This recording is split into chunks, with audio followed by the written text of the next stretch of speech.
നമസ്കാരം. ഫുക്രിയിലേക്ക് സ്വാഗതം.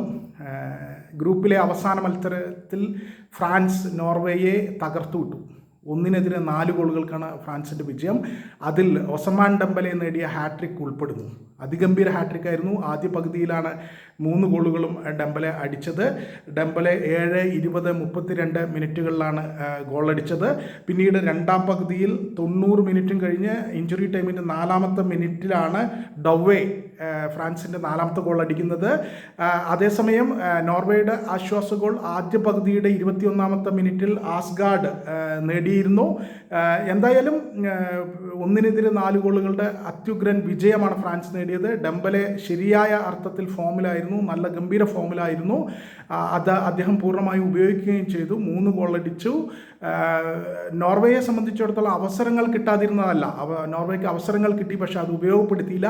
പ്രത്യേകിച്ചും രണ്ടാം പകുതിയിൽ 50ാമത്തെ മിനിറ്റിൽ അവർക്കൊരു പെനാൽറ്റി കിട്ടിയിരുന്നു. ആ പെനാൽറ്റി ഫ്രഞ്ച് ഗോളി തടുത്തിടുകയായിരുന്നു. അങ്ങനെ ആ അർത്ഥത്തിൽ കിട്ടിയ നല്ലൊരു ഉഗ്രൻ അവസരം പോലും അവർ നഷ്ടപ്പെടുത്തി.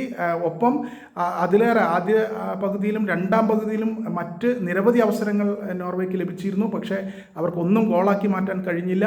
അവരുടെ സൂപ്പർ താരം എർലിംഗ് ഹാളണ്ടിന് വിശ്രമം അനുവദിച്ചു ഈ കളിയിൽ. അദ്ദേഹം കളിച്ചില്ല. എന്നിട്ട് രണ്ടാം നിരയെയാണ് നോർവേ പരീക്ഷിച്ചത്. എന്തായാലും ആ പരീക്ഷണം പാളിപ്പോയി. ഫ്രാൻസ് സുന്ദരമായ കളിയിലൂടെ 1-4 ഗോളുകൾക്ക് നോർവേ തകർത്തുവിട്ടു. അങ്ങനെ നോക്കൗട്ട് സ്റ്റേജിലേക്ക് പോകുമ്പോൾ പൂർണ്ണമായ ആത്മവിശ്വാസത്തിൽ കളിച്ച 3 കളിയും ജയിച്ചാണ് ഫ്രാൻസ് നോക്കൗട്ടിലേക്ക് പോകുന്നത്.